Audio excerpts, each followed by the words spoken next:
ከረጅም ጊዜ በአርሰናል በጉዳት ርቀው ወደ ሜዳ ከተመለሱ የፊት መስመር ተጫዋቾች መካከል አንዱ ብራዚላዊ ጋብርኤል ሄሱስ አንዱ ነው። በዚህኛው ሳምንት የአውሮፓ ሻምፒዮንስ ሊግ አርሰናል ከቤልጅየሙ ክለብ ብሩጅ ጋር በነበረው ጨዋታ ሁለተኛው አጋማሽ ላይ ቀይሮ ወደ ሜዳ ካስገባቸው የፊት መስመር ተጫዋቾች መካከል አንዱ እንደሆነ ይታወቃል።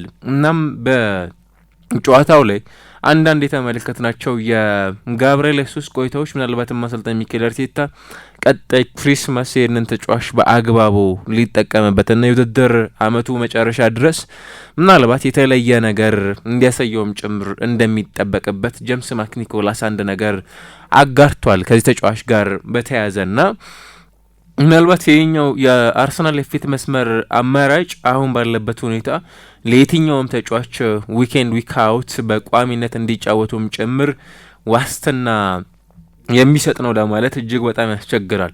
በርከት ያሉ ተጫዋቾች አሉ። ማርቲኔሊ፣ ዮኬሬዥ፣ ማዱዌኬ በተመሳይ ከሀቨርትዝ ከጉዳት ይመለሳል። ቡካዮ ሳካም ምናልባት ከዊንገር ሆኖ የመጫወት አማራጭ ያለው 10 ቁጥር ከዛ ባለፈ ቲፒካል የፎልስ ነምበር 9 ሆኖ መጫወት ስለሚችል በእነዚህ አማራጮች ውስጥ ጋብርኤል ሄሱስ በቡድን ውስጥ የሚሰጠው ዘርፈ ብዙ ፋይዳ እንዳለ ይታወቃል።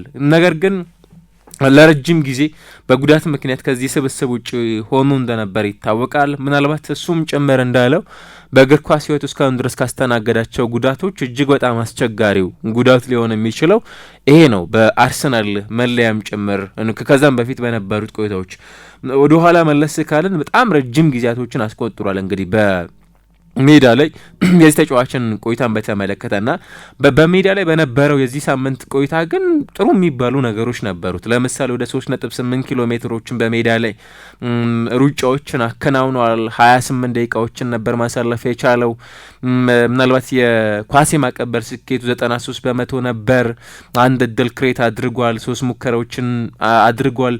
አንዳንዶች እንደሚሉት ቪክተር ዮኬሬዥ በሜዳ ውስጥ ከነበረባቸው ዘለግ ያሉ ደቂቃዎች የጋብርኤል ሄሱስ በሜዳ ውስጥ የነበሩት ቆይታዎች ይበልጥ የተሻሉ ነበሩ የሚሉ ሀሳቦችም ጭምር የሚያነሱበትን ሳምንት ያሳለፈ ተጫዋች ነበር ማለት እንችላለን። ነገር ግን አንድ በትክክል መናገር የምንችለው በአርሰናል ደጋፊዎች ምናልባት የሚኬል አርቴታን የቡድን ቢውልድ አፕ ሲጀመር የቡድን ግንባታን ሲጀምሩ ወደዚህ ቡድን ካመጧቸው ቁልፍ ከሚባሉ ዝውውሮች ውስጥ አንዱ ነው። ነገር ግን አንድ መዘንጋት የማይገባን ገና 28 ዓመቱ ላይ ነው የሚገኘው። ነገር ግን 11 ወራትን ከእግር ኳስ ርቆ ነው የተመለሰው እና አርሰናል ተከታታይ 6ኛ ሳምንት የአውሮፓ ሻምፒዮንስ ሊጉን ባሸነፈበት ትልቅ ጨዋታ ነበር ደግሞ ተመልሶም የተመለከት ነው። ወደ ፕሪሚየር ሊጉ ሲመለስ ለጋብርኤል ሄሱስ ምንድነው በሜዳ ውስጥ እንዲያደርግም ጭምር የሚጠበቀው የሚለው ጉዳይ በጣም በጣም አስፈላጊ ነው። አንድ መረጃ የተመለከትኩኝ በዚህኛው የውድድር ዘመን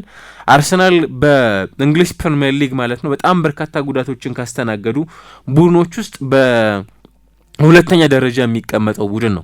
2025-26 የውድድር ዘመን በርካታ ተጫዋቾችን በጉዳት ያጣው ቁጥር አንዱ ክለብ ሊድስ ዩናይትድ ነው። 28 ተጫዋቾችን አጥቷል። ከዚህ በመቀጠል ሁለተኛ ደረጃ ላይ የሚገኘው አርሰናል ሲሆን 26 ተጫዋቾችን በጉዳት ያጣው ክለብ ነው።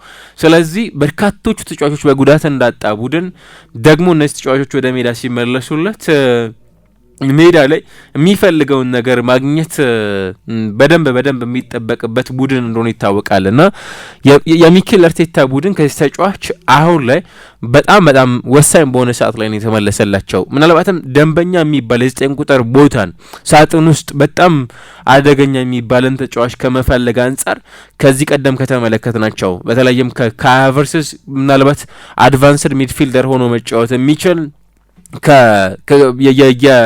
በተመሳሳይ የስፔናዊ ተጫዋችም ጭምር ከተመለከት ነው እንዲሁ ልናነሳቸው የምንችላቸው ነው። ስለዚህ የቦክስ ውስጥ ስፍራ ተጫዋቾችን ካነሳ ልናነሳ የምንችለው ከዮኬሬዥ በመቀጠል ጋብርኤል ሄሱስ ደግሞ በቀዳሚነት ሊነሳ የሚገባው ተጫዋች እንደሆነ ይታወቃል። ምናልባት 2022-23 የውድድር ዓመት በአንጻራዊነት የእሱ ጥሩ የነበረበት ከደጋፊዎች ጋር ጥሩ ጊዜን ሊያሳለፈበት የውድድር ዘመን እንደነበረም ጭምር ይታወቃል። በተመሳሳይ አሰልጣኝ ሚኬል አርቴታ ለተጫዋቹ ያላቸው በተጫዋቹ ላይ ያላቸው እምነት እጅግ በጣም ጥሩ ነው። ምናልባት ተጫዋቹ ወደ ሜዳ በመመለሱ እጅግ በጣም ደስተኛ ነኝ። በጣም ከሚወዳቸው ተጫዋቾች መካከልም ጭምር አንዱ ሜዳ ላይ ብቻ ሳይሆን ከሜዳ ውጭም ከሚያስፈልጓቸው ቁልፍ ከሚባሉ ተጫዋቾች መካከልም ጭምር አንዱ ስለሆነም ጭምር ይናገራሉ። አንዱ ጋብርኤል ሱስ ከሌሎቹ ተጫዋቾች በተሻለ ሜዳ ውስጥ ሊሰጣቸው የሚችለው የሊንክ አፑ ነው። በተለይም ቡድኖች ኳስን መቆጣጠርና ኳስን መሰረት ያደረጉ ቡድኖች ሲሆኑ የተጋጣሚ 1/3 የሜዳ ክፍል ላይ በሚገኙበት ወቅት ላይ እዛ ቦታ ላይ ወይንም ጠባብ በሆኑ ስፔሶች ላይ ኳሶችን እየተቀባበሉ ወደ ሳጥን ውስጥ የመግባት አቅም ካላቸው ቁልፍ ከሚባሉ ተጫዋቾች ውስጥ ጭምር በቀዳሚነት እናነሳለን እና ሚኬል አርቴታ እስከ ውድድር ዓመቱ መጨረሻ እንዲቆይ በዚህ ቡድን ውስጥ ኮንቪንስ ተጫዋቹን ያሳመኑበት መንገድ ምን ሊሆን ይችላል? አሁን ይሄኛው ነው ትልቁ ትኩረት የሚስበው። ምክንያቱም ተጫዋቹ ወደ ሜዳ ለመመለስ በጣም በተቃረበባቸው ጊዜያቶች ውስጥ የጋብርኤል ሱስ የአርሰናል ቆይታ ሳይሆን በተደጋጋሚ ሲነሳ የነበረው ወደ ሀገሩ ክለብ ፍላሚንጎ የማቅናት ፍላጎት እንደነበረውም ጭምር በተደጋጋሚ ሲገለጽ እንደነበር ይታወቃል እና ወደ ቀደመው የእግር ኳስ ብቃቱ ለመመለስ የሆኑ የጌም ታይሞች እንደሚያስፈልጉትም ጭምር ይገለጻል። በዚህ ምክንያት በዚህ ውድድር ዘመን ተጫዋች ያስፈረመው የሚኬል አርቴታው አርሰናል ደግሞ ለዚህ ተጫዋች የሚሆን በቂ የመጫወቻ ጊዜ የሚሰጠው እድል ላይኖር የሚችልበት እድልም ጭምር ይነሳል እና ኮንሲስተንሲ ደግሞ አንዱ ጥያቄ ነው በጋብርኤል ሱስ በኩል። ምክንያቱም በባለፉት የቅርብ ጨዋታዎች ውስጥ በአርሰናል ቤት ውስጥ በጣም ጥሩ የሆኑ ሁለት ዊንገሮችን እያየን ይመስለኛል። አንዱ ማዱዌኬ ነው። በዚህኛው ጨዋታ ላይም ሁለት በጣም ቁልፍ የሚባሉ ጎሎችን አስቆጥሯል። የዩኤፋ የሳምንቱ ኮከብ ተጫዋችም ጭምር በመባል ተመርጧል። የስድስተኛው ሳምንት ጋብርኤል ማርቲኔሊ ደግሞ ከኦሎምፒያኮስ ጨዋታ ጀምሮ ተቀይሮ በገባባቸው አውሮፓ ቻምፒየንስ ሊግ መርሃ ግብሮች ለምሳሌ ትልቁን ባየርን ባሸነፉበትም ጨዋታ ጎል ሲያስቆጥር የተመለከተነው ተጫዋች ነበር። ከመስመር እንኳን እንዳያስነሱት በወጥ ብቃት ላይ በወቅቱ በጣም ጥሩ ጊዜን ያሳለፈው የሚገኙ ተጫዋቾችም ጭምር እየተመለከትናቸው እንገኛለን። የእነዚህ ተጫዋቾች ኢንዲቪጁዋሊ ያሳለፉት የሚገኙት ጥሩ ቆይታ ጋብርኤል ከ9 ቁጥር ሚና ባለፈ ከመስመር የሚነሳ ተጫዋችም ጭምር እንዳያደርጉት ኮንሲስተንሲ ጥያቄ የሚነሳበት ተጫዋች ሊሆን እንደሚችልም ጭምር ይነሳል። ከዚህ ቀደም የነበሩትን ቆይታዎችን በተመለከተ በትልቁ ማየት ስለምንችል ማለት ነው። ነገር ግን ሚኬል አርቴታ በዚህኛው ውድድር ዘመን ብዙ አይነት የፊት መስመር አማራጮችን ለመጠቀም ጥረት ሲያደርጉ ተመልክተናል። አንዳንዶቹ አስገዳጅ ቅያሬዎችም ጭምር እንደነበሩ ስለሚታወቅ ትሮሳርድን 9 ቁጥር ለማድረግ ጥረት ሲያደርጉ ተመልክተናል። ኤቤርቼ ኤዜ በቅያሬዎች ውስጥ ወደዛ ቦታ ወጥቶ ሲጫወት ተመልክተናል። በተለይም ደግሞ ሃትሪክ በሰራበት ጨዋታው ላይ ይህ ትልቅ ምሳሌ መሆን ይችላል። ሚኬል ሜሪኖ በተቸገሩባቸው አጋጣሚዎች ሁሉ የቡድኑ የሳጥን ውስጥ ደንበኛ የሚባለው የፊት መስመር ተጫዋች ነው።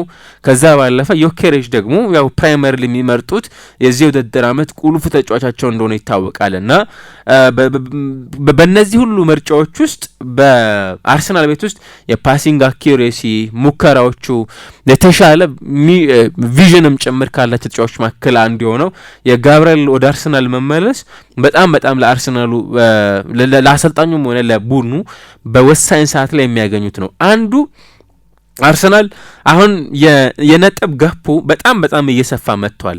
ምናልባት በዚህኛው ሳምንትም ጭምር ከወልቭስ ጋር ጨዋታቸውን ያከናውናሉ። ይህንን ጨዋታ ከማከናወናቸው በፊት አርሰናል ባሳለፍነው ሳምንታት የጣላቸው ነጥቦች ምናልባት ዋጋ እንዲያስከፍሉትም ጭምር የሚሉ ስጋቶች አሉ። አርሰናል በአውሮፓ ቻምፒየንስ ሊግ ያለው ፎርም አይደለም። አሁን ምናልባት ለክለቡ አስጊ ሆኖ ልናገኘው የምንችለው ወይም ልናነሳው የምንችለው በእንግሊዝ ፕሪሚየር ሊግ ከተከታዮቹ ማንቸስተር ሲቲ እና አስቶን ቪላ ጋር ያለው ነጥብ ልዩነት 2 እና 3 ብቻ መሆን ችሏል። በዚህ ውስጥ ደግሞ ወጥ የሆነ ብቃትን እንዳይሳለፈም ጭምር ኤክስፔክት የሚደረግ ቡድን ይጠበቃል። ባለፉት የቅርብ ጨዋታዎቹ ምናልባትም ሴንተር ባኮቹን ካጣ በኋላ ለምሳሌ ከቼልሲ ጋር ያቻ ውጤት ነበረው። ከዛ ብሬንፎርድን በለንደን ደርቢ ያሸነፈ፣ በቪላና ደግሞ ሌላው በፕሪሚየር ሊጉ ትልቅ በሚባለው ጨዋታ ላይ የጣለው ነጥብ ዋጋ እንዳስከፈለውም ጭምር ልናነሳው የምንችለው የጨዋታ መርሃ ግብር ሊሆን እንደሚችል ይጠበቃል። ቀጣዮቹ መርሃ ግብሮች ለጋብርኤል ሱስ ጥሩ መሆን ምክንያት ሊሆኑ ይችላሉ። አንዱ ከወልቭስ ጋር ያነሳነው ጨዋታ ነው። ከወገብ በታች የሚገኙ ክለቦችን የሚገጥምባቸው ጨዋታ መርሃ ግብሮች ከፍ ይላሉ። ምናልባት ኤቨርተን ከዛ ባለፈ በዚህ ውድድር ዓመት እንኳን በአንጻራዊነት በጣም ጥሩ ጊዜን እያሳለፈም ስለሚገኘው የኦሊቨር ግላስነር ቡድን ወይም ቶፕ 4 በዚህ ሰዓት ላይ ሴኩር ማድረግ የቻለውን ቡድን ይገጥማሉ። ከዛ በተምሳይ ደግሞ ብራይተን አስቶን ቪላን ዳግም ዲሴምበር 30 ላይ ከሚገጥሟቸው ቡድኖች መካከልም ጭምር የሚነሱ ናቸው። በእነዚህ በአቨሬጅ ከወገብ በታች ከሚገኙ ቡድኖች ጋር በሚደረጉ ጨዋታዎች ላይ 11 ወራትን ወደ ሜዳ መመለስ ያልቻለ ተጫዋች ወደ ጥሩ ፎርሙ ለመመለስ ከጎሎች ጋር ለመገናኘት እንዲያግዙት አሊያም እንዲረዱትም ጭምር በሚያደርጉ የጨዋታ መርሃ ግብሮች ላይ በሚከናወኑ ጨዋታዎች ላይ የመመለሱ ጊዜው ለጋብርኤል ሱስ በጣም ወሳኝ በሆኑ አጋጣሚዎች ላይ እንደተመለሰም ጭምር የሚነሳለት ምክንያት ሊሆን ይችላል። አሰልጣኝ ሚኬል አርቴታ ይህንን ተጫዋች ወደ ስብስባቸው በቀጣዮቹ ጊዜያቶች ሲያቆዩ አንዱ ቃል ሊገቡለት የሚችሉት ጉዳይ የመጫወቻ ጊዜ ሊሰጡት እንደሚችሉ ኤክስፔክት እናደርጋለን። ካሏቸው የ9 ቁጥር ስፍራ ተጫዋቾች ምናልባት አንደኛ እንኳን ባይሆን ሁለተኛ ሶስተኛ የመሆን አማራጭ እንደሚኖረውም ጭምር ይጠበቃል። ምናልባት ከዚህ ቀደም የነበሩት ቁጥሮች መጥፎ የሚባሉ አይደሉም። በአርሰናል ቤት ውስጥ በ96 ጨዋታዎች በ46 ጎሎች ላይ ተሳትፎ አድርጓል። በአቨሬጅ በግማሾቹ ማለት እንችላለን 26 ጎሎች ነበሩት። 20 ለግብ የሚሆኑ ኳሶችን ደግሞ አመቻችቶ ማቀበል የቻለ ተጫዋች ነው።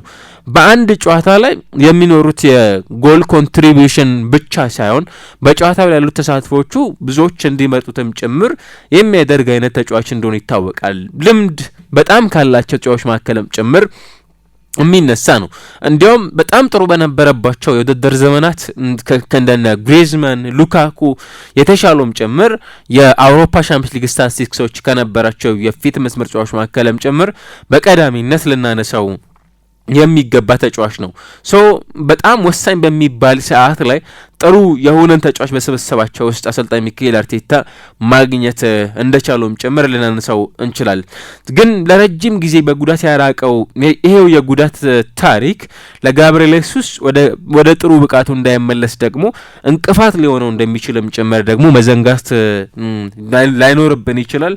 ጋብርኤል ሱስ ግን ለአርሰናል የተመለሰው በጣም ወሳኝ በሚባሉ ሰዓታት ላይ መሆኑ ምናልባት ለቡድኑ ቀጣዮቹን ለሚያደርጋቸው የእንግሊዝ ፕሪሚየር ሊግ እንዲሁም ከ20 ዓመታት በኋላ የእንግሊዝ ፕሪሚየር ሊግ ሻምፒዮንም ጭምር ለመሆን በትክክለኛው ጊዜ መሆኑ ለአሰልጣኙም ሆነ ለክለቡ እንደ ሀሴት ልንቆጥረው የምንችለው መረጃ መሆኑንም ጭምር ማንሳት አስፈላጊው ይመስላልና ጋብርኤል ሱስ በቀጣይ በአርሰናል ቤት ውስጥ የምንመለከተው አማራጩ የ9 ቁጥር ስፍራ ተጫዋች እንደሚሆንም ጭምር ይጠበቃል ማለት ነው።